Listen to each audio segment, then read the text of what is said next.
강의 촬영을 못 해가지고 하루 정도 지금 못 올렸죠. 미안하게 생각하고 하여튼 가능하면 차질 없이 지속적으로 올린다는 게 일단 목표고, 또 어제 판례 그 편집이 끝나가지고 원고가 왔거든요. 그래서 또 금일부터 교정을 보고 있는데, 하여튼 최대한 교정도 빨리 보고 강의도 진행해야 되고 좀 바빠졌어요. 지난 시간에 법규명령에 대해서 우리가 다뤘는데, 법규명령에 대한 거는 이제 한계와 통제, 이게 이제 핵심 주제라고 그랬죠. 그 행정규칙 자체로는 그 학문적으로는 법규성 관련되는 논의가 전통적인 쟁점인데, 결론은 너무 싱겁죠. 다수의 판례가 법규성을 부정하는 입장이죠. 그래서 이제 여기 행정규칙에는 그 형식과 내용이 일치하지 않는, 이게 대형 쟁점으로 한동안 그 논술 사례형 문제로도 출제가 엄청 많이 됐는데, 요즘은 조금 식상한 느낌이 드는 주제죠. 그래서 그렇게 어려운 쟁점은 없습니다. 행정규칙 마무리하고 이제 행정위 종류로 해서 행정위로 들어갈 건데, 자, 법규성 관련된 거는 효력과 동전의 양면이죠. 대외적 효력을 인정하면 법규성 인정, 대외적 효력을 부정하면 법규성 부정, 그죠? 대내적 효력은 이건 당연히 인정되는 거예요. 따라서 일반 국민은 대외적인 거죠. 대외적이라고 하는 거는 이제 그 행정부 밖에, 행정규칙이니까 행정부 밖에 있는 법원하고 일반 국민에 대한 효력이 대외적 효력이고, 대내적 효력은 행정기관 내부 구성원에 대한 거죠. 그래서 대내적인 거, 공무원들은 이걸 따라야 되기 때문에 위반 시 징계 책임을 진다는데, 그 심재륜 대구 고검장 항명 사건이죠. 이 대구 고검장이 그 근무지를 떠날 때 검찰총장 승인을 얻어야 된다고 규정이 되어 있는데, 승인을 안 받고 서울로 와가지고 그 기자회견 형식으로 항명을 한 사건이에요. 그래가지고 이건 징계사유에 해당한다라는 거죠. 징계사유에 해당하는데, 이제 파면은 너무 지나치다 이래가지고 이제 구제가 된 사건인데, 이 심재륜 사건에서는 이제 사정 판결 사유가 못 된다라는 논점도 이제 뒤로 연결이 되거든요.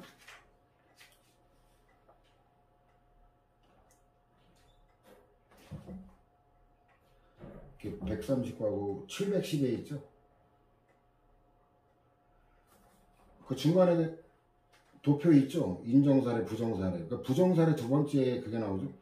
징계 면직, 이건 너무 심했다 해서 구제가 됐는데, 그 검사 복직이 검찰 조직의 안정과 인하를 저해할 우려가 있다는 사정, 이게 139하고 연결되는데, 이거는 그 사정 판결 인정이 안 됐어요. 사정 판결은 기각 판결의 일정이죠.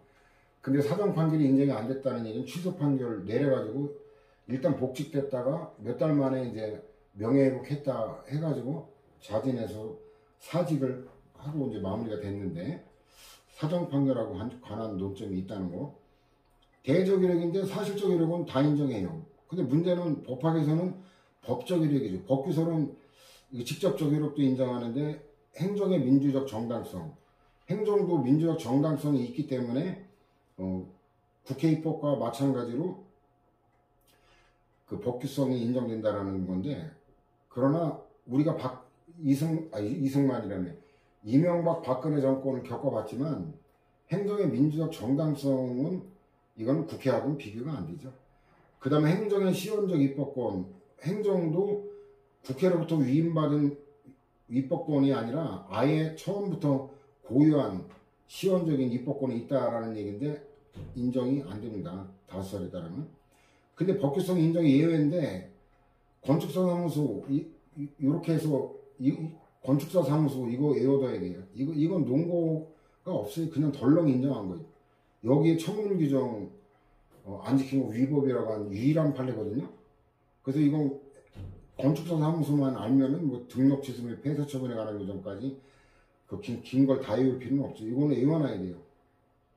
사건명 갖고도 아주 이례적인 판례이기 때문에 여러 번 출제가 됐고, 법령 보충 규칙은 이건 특수한 형태이기 때문에 이건 별도로 뒤에 다루죠.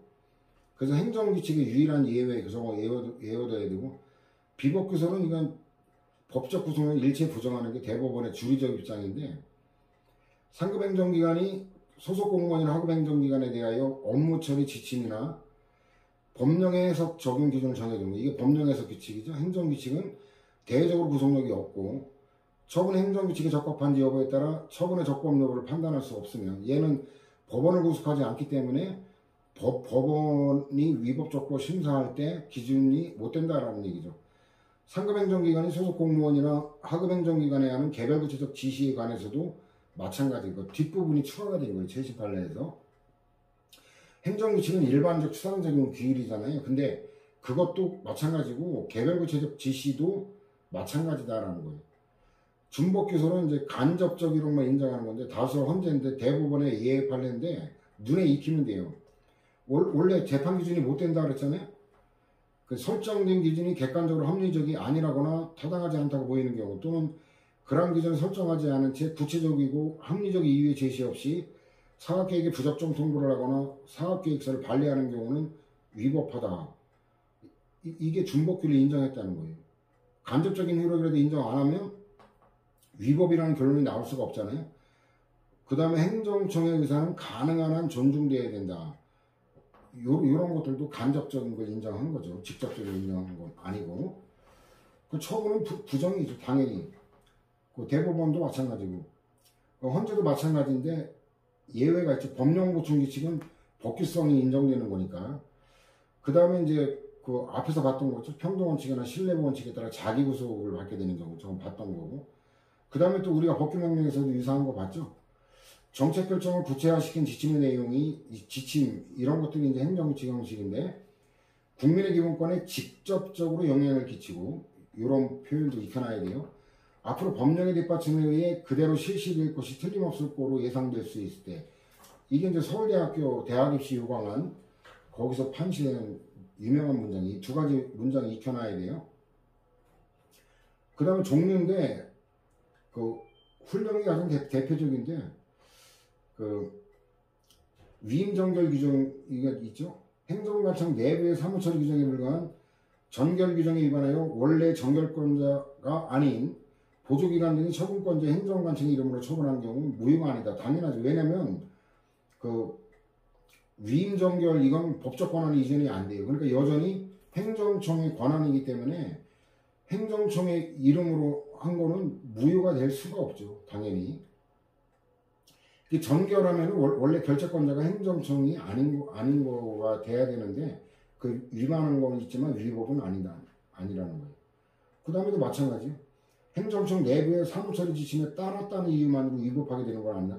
이게 따르지 않아도 위법이 안 되는데 행정규칙에 따를 의무가 있다 그랬잖아요. 대내적이라고 있기 때문에 다른 걸 위법이라고 하면 더 말이 안 되죠. 그죠? 그 다음에 그냥 생으로 행정규칙이라고 알아둬야 될 거죠. 근데 여기 처리 기준 이런 명칭 갖고 눈치를 채주면 돼요. 왜냐하면 처리 기준, 준칙 이 말 나오면 행정규칙이라고 알아보면 돼요. 훈령이냐 아니냐 갖고 축제가 되지는 않아요. 행정규칙이냐 아니냐. 그러니까 업무 처리 기준 눈치채면 되죠. 그 다음에 공급자 관리 지침 아까도 봤지만 기준, 지침 이런 게 행정규칙 형식이에요. 그래서 이게 그 최신 판례를 해놨는데 외우지 않아도 딱 눈치챌 수 있죠. 명칭 갖고. 그 다음에 적법요건은 주체내용 절차 형식. 이게 모든 행정작의 공통적인 틀이죠. 주체는 권한의 문제죠. 권한 있는 기관이 발해야 되는 거고. 내용은 법률인 전역에 적용되고 법률 유무는 여긴 적용이 안 되죠. 법규명령과 달리. 행정규칙인 주세사무 처리 규정에는 법률 원칙이 적용되지 않는다. 판례도 마찬가지고. 일반법은 없는데 이제 관심을 갖고 있는데 행정절차법에 이제 처분 기준 설정 변경할 때 공표해야 된다라는 규정이 있죠. 그 다음에 행정상 입법 예고 이런 게 행정절차법과 행정기본법에 뭐가 규정이 있냐 없냐부터 외우라 그랬죠. 형식은 법적 의무는 없어요. 그러나 실무는 의무는 없지만 자발적으로 조문의 형식의 문서로 하고 있다는 거예요. 문서로 해야 될 의무는 없는데 법규명령은 일정한 형식으로 해야 될 의무가 있죠. 그죠? 효력 발생 요건인데 공포를 요하지 않는데 그냥 알려줘요. 자, 근데 국세청을령은 행정규칙이기 때문에 공포를 위하지 않는다. 또 서울특별시에 이것도 마찬가지죠. 행정규칙 이 말 나오면 공포를 위하지 않는다는 거는 뭐 당연한 거고. 그 다음에 하자휴가인데 그 상위법령을 위반한 법률의 위반은 이게 당연무효죠. 그 당연무효이면 대외적, 대내적 효력 다 인정될 수가 없는 거죠. 그래서 이게 대외적 효력은 없지만 대내적 효력은 인정된다. 이런 게 함정이죠. 뻔한 건데. 그 다음에 또 기준입장 제약이나 한 거고. 그 다음에 대부업자 등이 금전대부계약과 관련해서 쌍방대리 형태의 촉탁행위를 할 경우 공증인에게 촉탁을 거절할 의무를 부과하고 있는 이거 무효다.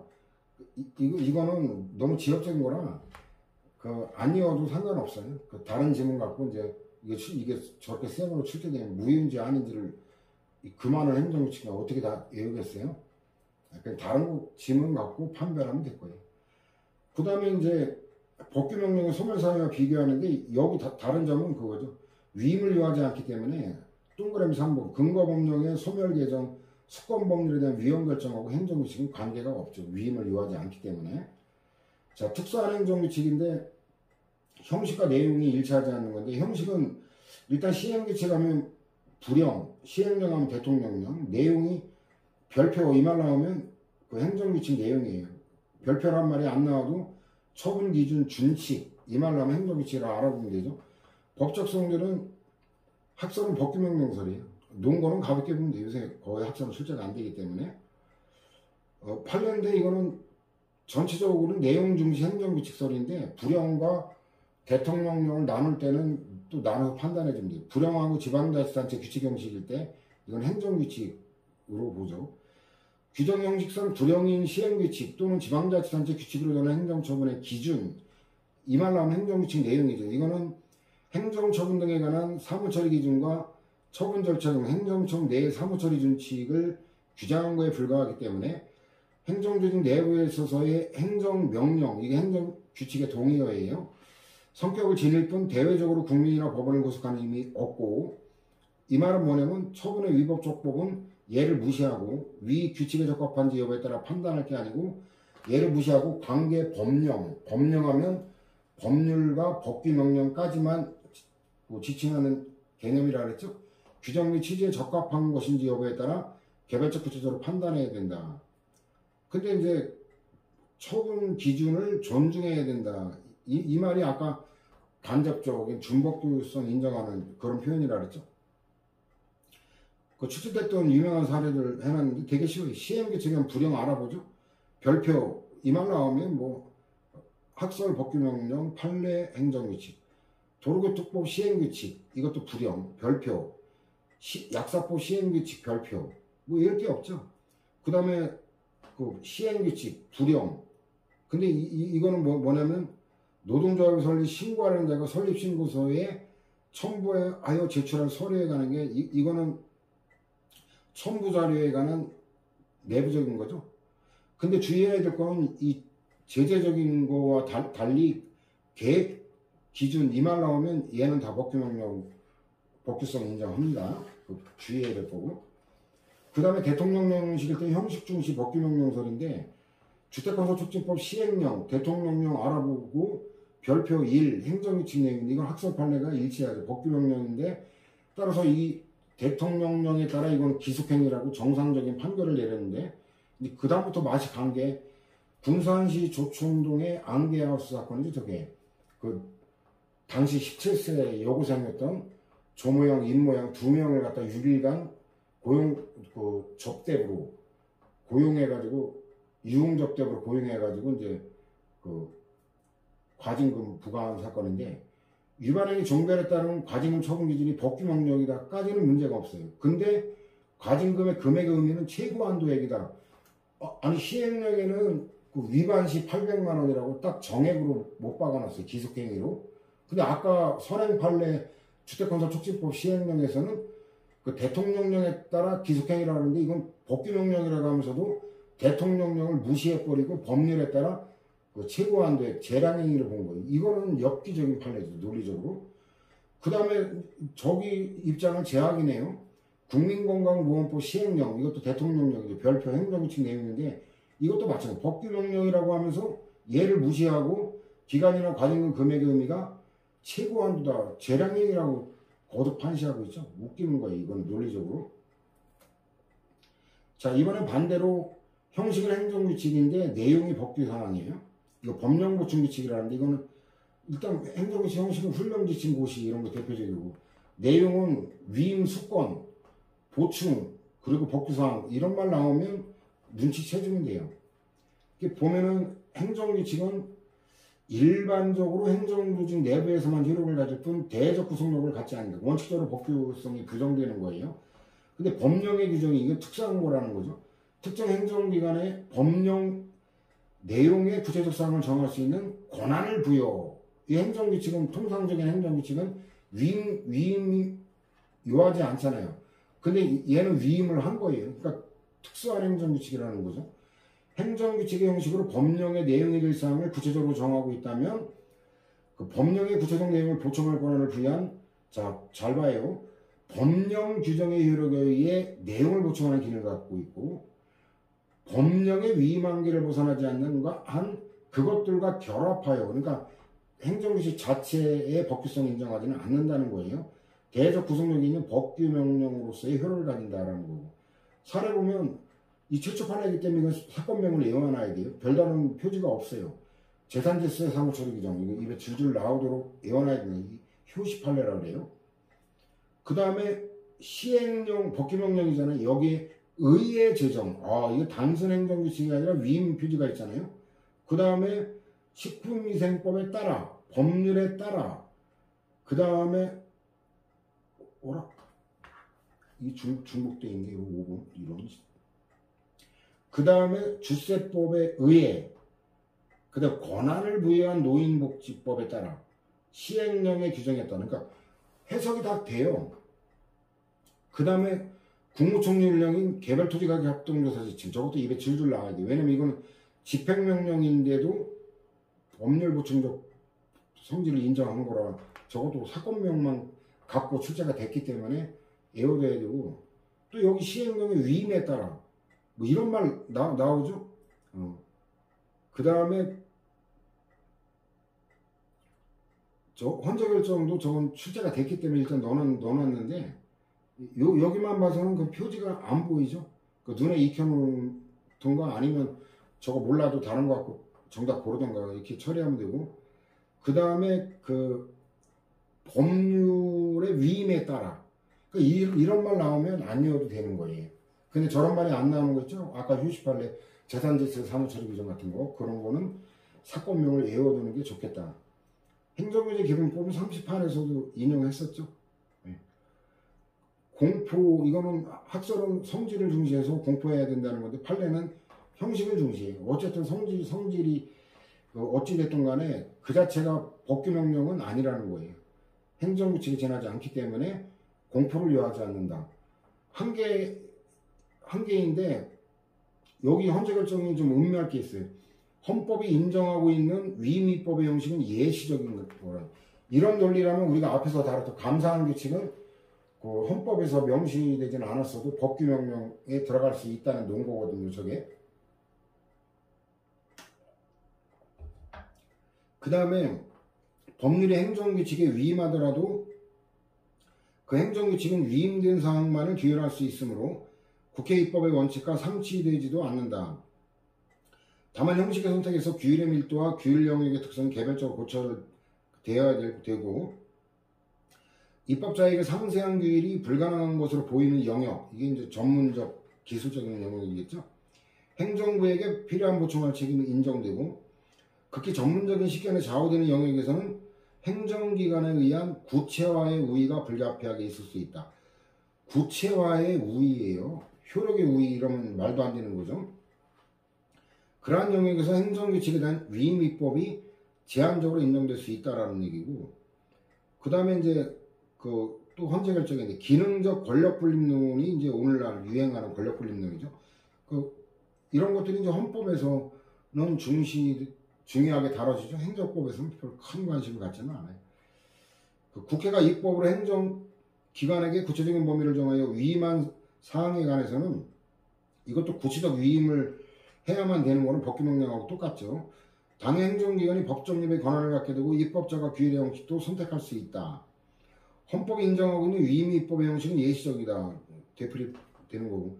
다만 행정규칙은 법규명령과 같은 엄격한 제정 및 개정 절차를 필요로 하지 아니하므로 기본권을 제한하는 내용의 입법을 위임할 때는 가능하면 법규명령에 위임하는 게 원칙이고, 고시와 같은 형식으로 입법 위임을 할 때에는 법령이 전문적 기술적 사항이나 경미한 사항으로서 업무의 성질상 위임이 불가피한 사항에 한정된다. 저거는 아까 그 145에 보면 행정규제 기본법 있죠? 거기에 나오는 표현이에요. 거기 네 번째 줄 보면 법령이 전문적 기술적 사항이나 경미한 사항으로서 업무의 성질상 위임이 불가피한 사항에 한정된다라는 거고, 또 위임은 반드시 구체적 개별적으로 한정된 사항에 대해 행해져야 된다는 거.